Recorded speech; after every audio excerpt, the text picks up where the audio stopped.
Bismillahirrahmanirrahim. Assalamualaikum warahmatullahi wabarakatuh. Waalaikumsalam warahmatullahi wabarakatuh. Alhamdulillah. Pak Azam, ketemu lagi kita. Siap. Sehat ya? Alhamdulillah sehat Mas Tiar. Kita tos dulu ya Pak Azam. Siap.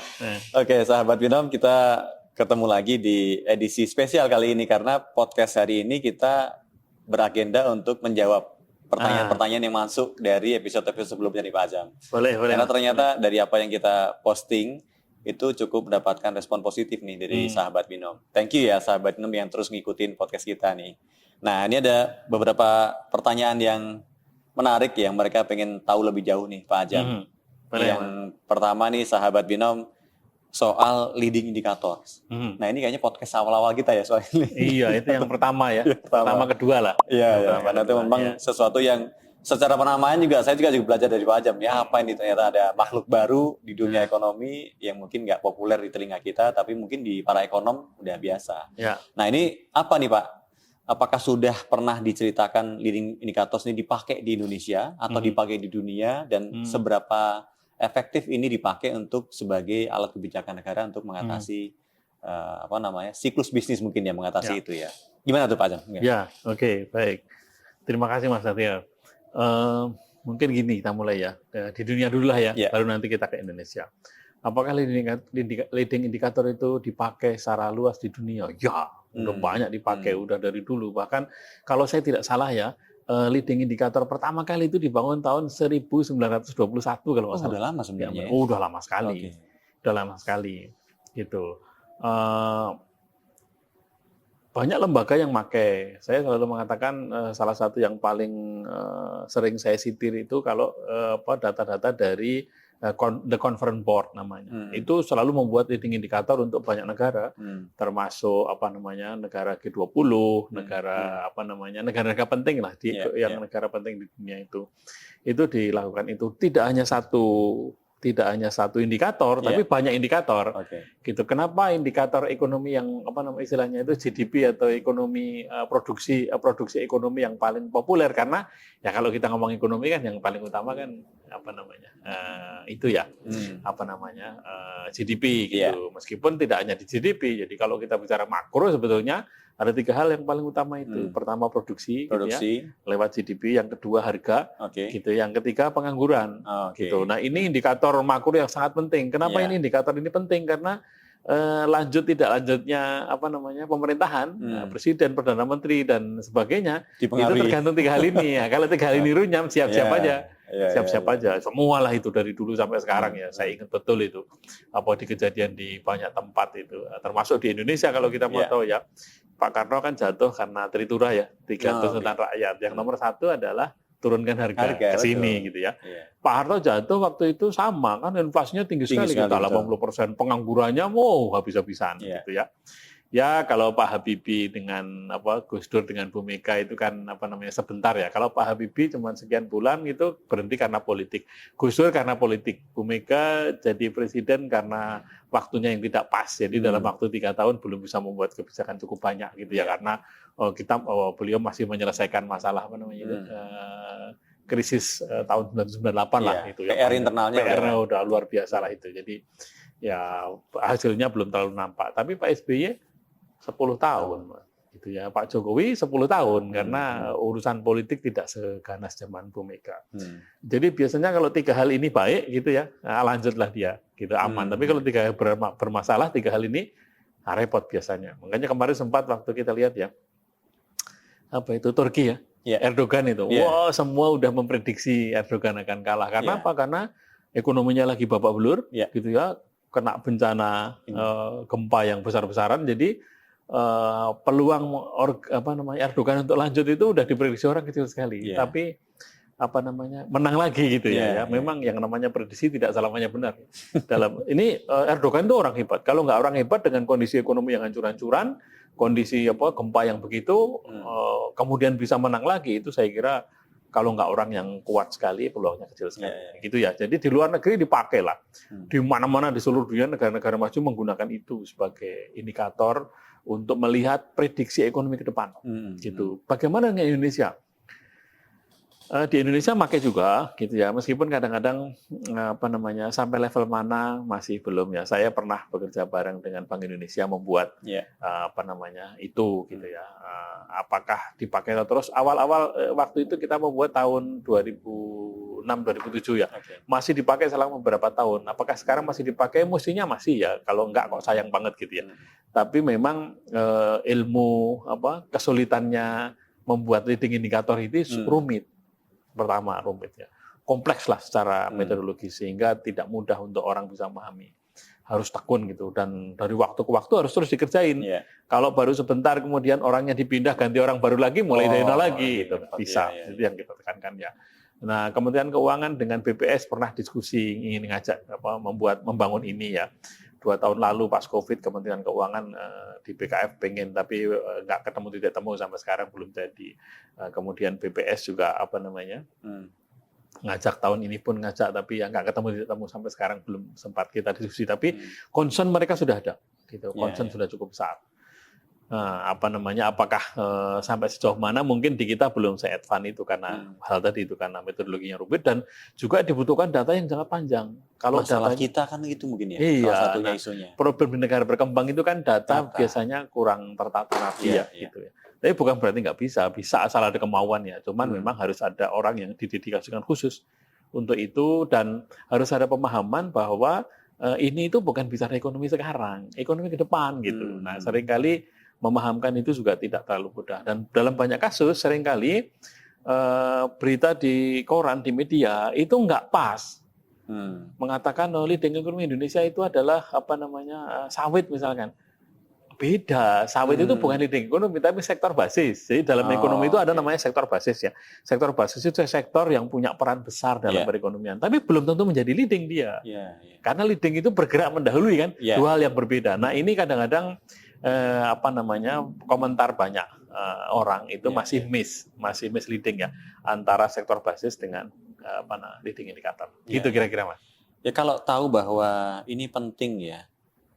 Mestinya kalau saya punya kesempatan menjadi pemangku kebijakan kan saya pakai ini ya kan. Itu kan buat saya jadi indikator.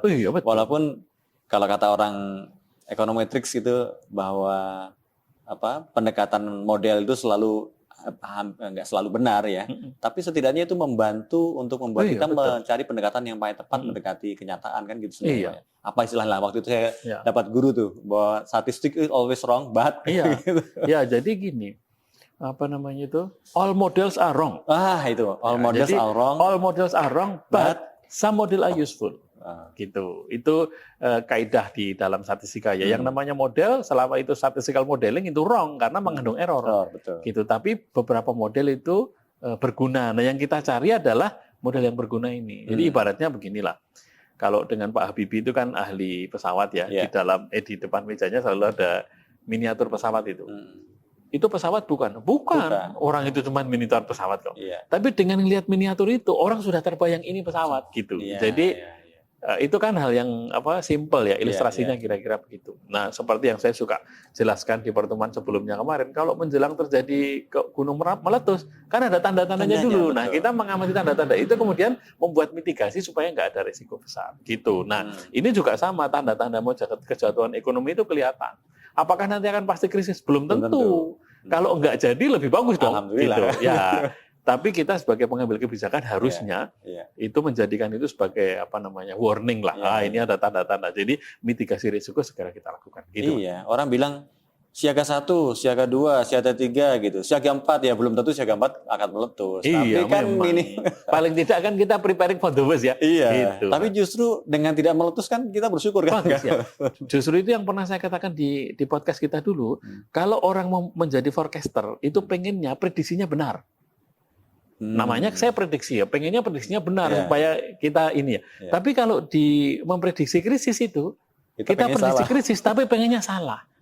Supaya krisis jangan terjadi gitu. Itu hal yang sedikit berbeda dengan orang-orang forecast orang-orang bicara leading indikator ya. Gitu Mas. Oke tuh penanya sahabat Binom ya, leading indikator tuh seperti itu dipakai. Nah, sekarang di Indonesia hanya masalah waktu karena sebenarnya udah sempat didiskusikan. Paling tidak saya pribadi sudah dengan Bank Indonesia itu sudah membuat, dengan Kementerian Keuangan kita pernah diskusi, dengan BPS kita pernah diskusi, berkali-kali lah. Ya, ini hanya masalah titik waktu ketemu aja Pak. Mudah-mudahan ya. Oke. Gitu. Yang kedua Pak Azam, ini soal siklus bisnis dan kebijakan. Mungkin Pak Azam bisa cerita, sahabat Binom juga tanya tuh. Ini siklus bisnis ketika dia kontraksi turun, ya, kemudian mestinya ada kebijakan yang waktu itu diambil oleh negara, dan mungkin Pak Azam bisa cerita kebijakan apa yang waktu itu diambil di berbagai belahan dunia, dan seberapa efektif sebenarnya ketika kita bisa membaca siklus, ngambil kebijakan, kemudian kebijakannya itu tepat. Emang ketika dia mengalami kontraksi. Mungkin itu yang... Ya gini Mas. Kan kita sudah pelajari dari podcast 1 dan 2 ya. Ekonomi dunia itu mengalami siklus, naik turun gitu. Itu natural. Yang kita cerita dulu tentang Nabi Yusuf ya. Nah, itu natural, akan selalu terjadi gitu. Nah, kemudian kita membuat forecasting dengan menggunakan leading indikator. Kita tahu akan terjadi krisis gitu. Akan turun gitu ya. Akan naik, akan turun. Nah, tugas kita apa? Dengan mengetahui itu akan turun, kita membuat mitigasi sehingga kalaupun turun jangan parah-parah banget gitu. Nah, disitulah justru peran pemerintah. Tadi Mas Batiar mengatakan sebagai pengambil kebijakan harusnya begitu. Iya memang. Justru itu kita pelajari ekonomi ke depan. Dengan kita mengetahui pergerakan ke depan, maka kita bisa mitigasi kebijakan apa yang kita ambil supaya tidak jatuh betulan. Kalaupun jatuh jangan sakit banget gitu. Nah, pertanyaan lanjutannya tadi adalah kalau kita lagi mengalami tren krisis, kebijakannya apa? Gitu. Nah, kalau lagi tren krisis itu, yang nampak jelas itu kan tanda-tandanya adalah penganggurannya banyak di mana-mana, banyak toko tutup gitu ya. Terus spendingnya orang nggak mau spending banyak-banyak karena jaga-jaga kan gitu ya. Kemudian lapangan pekerjaan sedikit gitu, bahkan PHK banyak. Itu kelihatan itu orang ngantri minta sumbangan segala macam gitu. Nggak cuma itu, kriminalitas meningkat. Karena ya orang nggak punya duit harus makan ya udah kriminal yang dia lakukan gitu ya. Nah, gimana mengatasinya? Inilah peran pemerintah di sini. Di dalam ekonomi makro ada 2 instrumen yang bisa dipakai. Yang pertama instrumen fiskal itu di pemerintah, gitu ya. Yang kedua instrumen moneter itu di Bank Indonesia, gitu ya. Yang mesti dilakukan apa? Ya pemerintah dengan Bank Indonesia hand in hand loh, untuk mengatasi jangan sampai terjadi krisis. Jangan satu mengatakan A, satu mengatakan minus A, saling menghilangkan dong, gitu ya. Nah itu yang mesti dilakukan. Nah kalau ekonominya lagi turun, lagi resesi, maka kebijakan ekonomi yang dilakukan itu adalah kebijakan ekonomi yang ekspansif namanya. Mendorong supaya ekonominya numbuh. Gitu. Gimana caranya? Kan tadi ada 2 tuh, yang satu fiskal, satu moneter. Fiskal itu bagiannya Menteri Keuangan lah, gitu ya. Dan tim lah gitu ya. Dan kementerian-kementerian teknis. Nah, apa yang dilakukan di Kementerian Keuangan ada 2 cara. Yang pertama, bisa dengan menggunakan spending pemerintah, government expenditure, belanja pemerintahnya ditingkatkan, gitu. Gimana caranya? Tambah uang, gitu, tambah uang. Nah, gimana caranya? Macam-macam itu, bisa untuk belanja pemerintah, bisa juga untuk bantuan-bantuan yang sekarang kita lakukan dulu. Yang sebetulnya kalau krisis itu yang terkena dampak paling berat itu kan masyarakat ke bawah kan yang bawah. Kalau yang kaya turun dikit masih makanlah dia, tapi yang udah di bawah itu kena krisis bisa nggak makan dia. Nah, itu yang kemudian menjadi sangat urgen untuk dilakukan. Makanya pemerintah ngasih bantuan langsung tunai lah, subsidi, KIP, segala macam subsidi itu. Tujuannya apa? Subsidi yang terfokus kepada orang yang kelompok bawah supaya dia jangan mati lah gitu. Itu berhasil enggak? Ya banyak contoh sukses, banyak contoh berhasil. Termasuk yang kita lakukan kemarin itu kan kita lihat orang masih bisa makan gitu. Dan itu di mana-mana. Saya kira spending itu, kebijakan itu di mana-mana. Bahkan kalau di negara maju seringkali bukan begitu, dibilangnya sebagai public spending. Termasuk subsidi ke petani gitu ya, segala macam. Itu juga termasuk bagian dari seperti itu. Itu kalau dari fiskal yang pertama, meningkatkan belanja pemerintah gitu ya, untuk segala macam kebijakan, terutama focusing ke yang paling terkena dampak gitu ya. Yang kedua, dengan pajak. Nah, gimana caranya? Pajaknya diturunkan menurut teori ya. Kenapa pajaknya diturunkan? Nah, dengan pajak diturunkan itu, maka pendapatan perusahaan menjadi lebih besar, pendapatan individu menjadi lebih besar. Kalau pendapatannya lebih besar, maka spendingnya lebih besar, gitu ya. Jadi kalau dalam makro itu Y sama dengan C plus I plus G plus N itu, maka C-nya menjadi lebih besar. gitu. Secara nggak langsung sih I mendorong I juga ya Pak sebenarnya. I-nya juga sama. Kalau kita punya uang kan maksudnya ke situ supaya perusahaan bisa invest lebih banyak. Nah, dengan I konsumsinya meningkat, I-nya meningkat, maka Y-nya diharapkan meningkat. Jadi secara makro itu mendorong ekonomi untuk tumbuh. Gitu. Itu secara fiskal. Nah, secara moneter sama.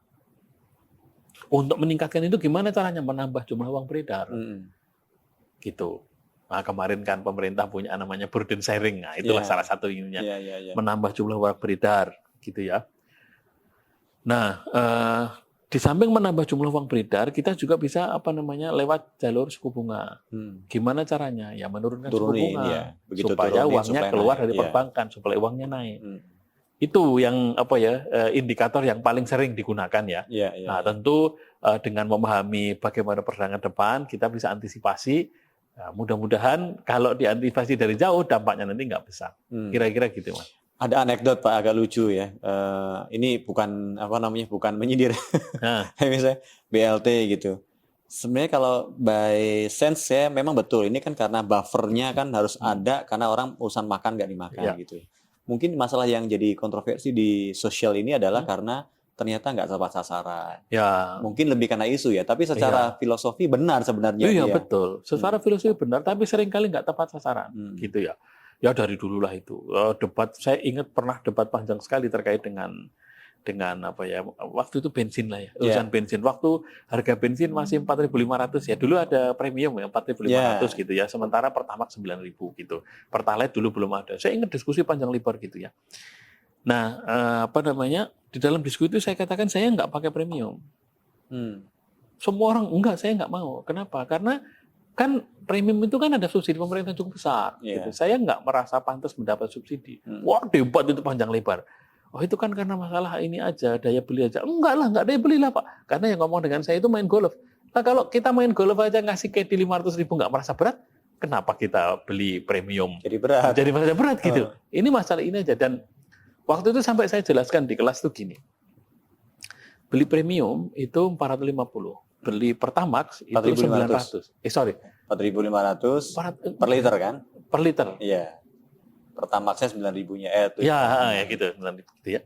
Nah, 4.500 dengan 9.000. Nah, pada waktu itu kalau kita saya beli 9.000 itu ya, dengan uang 9.000 per liter itu, satu bulan saya menghabiskan kira-kira 1,8 juta untuk beli Pertamax. Kalau saya beli premium, artinya kan hanya 900.000 toh.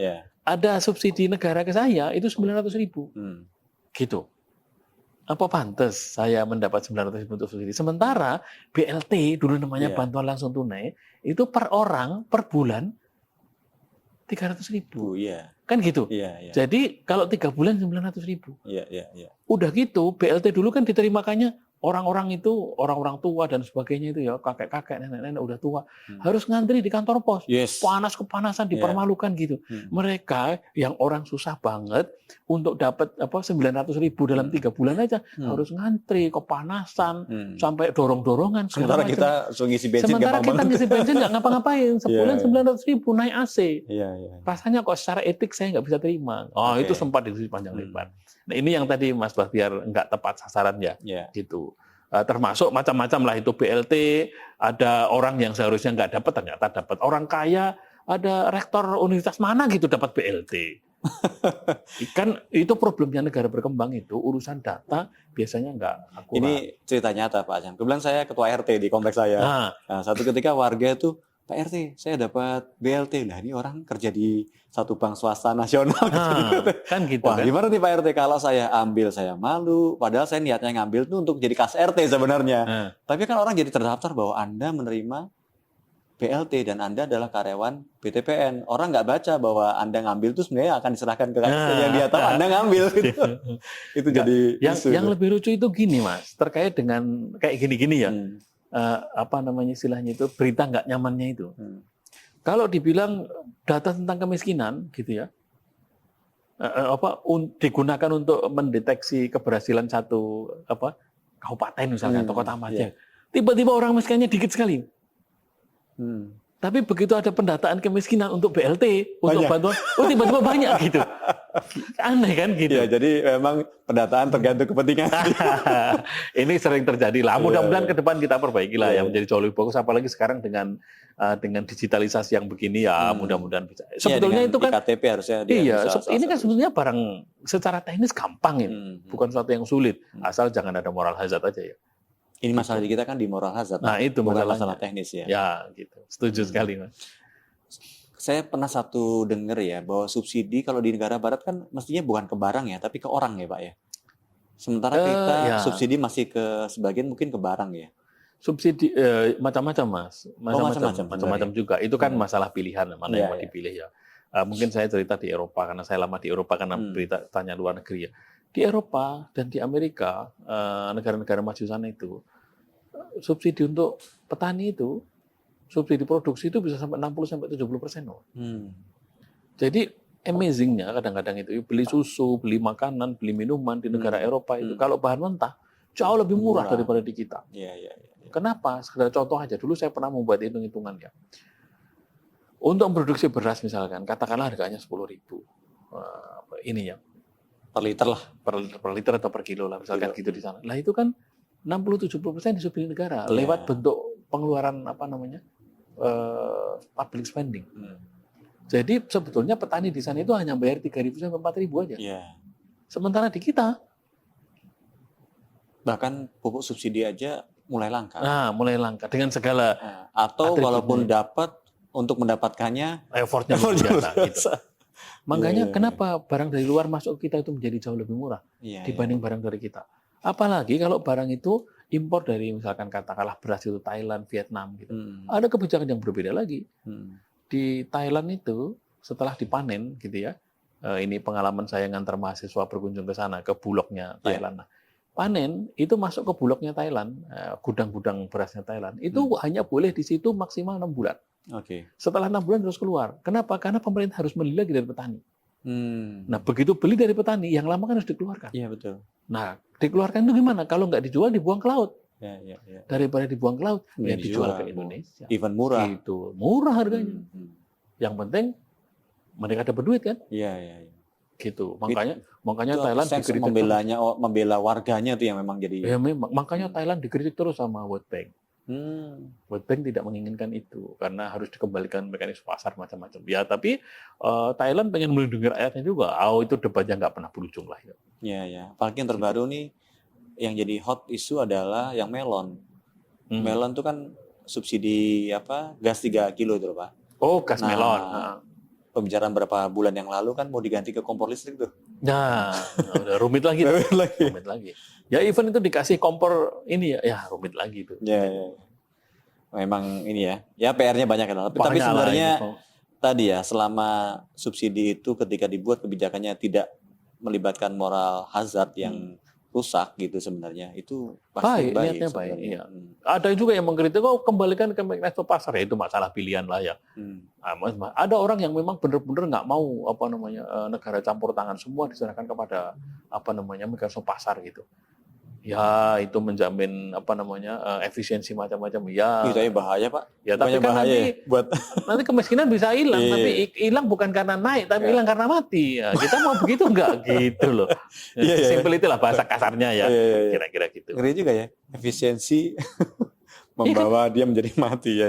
Iya kan bisa begitu kalau nggak bisa bersaing kan gitu loh. Makanya karena saya lama di Jerman ya. Di Jerman itu kenapa ini? Bukan membangga-banggakan, tapi cerita fakta aja. Di Jerman itu gimana? Orang kalau kita nggak bisa makan tinggal minta, ada di situ. Ada yang menyediakan gitu. Kalau kita nggak bisa bayar sekolah, negara bayar semua, sampai sekolah dokter gratis sama pemerintah. Gitu, didukung semuanya gitu. Jadi nggak ada cerita orang nggak bisa sekolah di Jerman karena sekolah gratis. Tidak hanya untuk orang Jerman ya, termasuk untuk orang asing sekolah itu gratis. Gitu ya, kita bisa bilang ya mereka bisa itu karena udah kaya gitu ya. Ini antara telur dengan ayam ya. Gitu. Ya. Oke, ini pertanyaan selanjutnya nih Pak Azam soal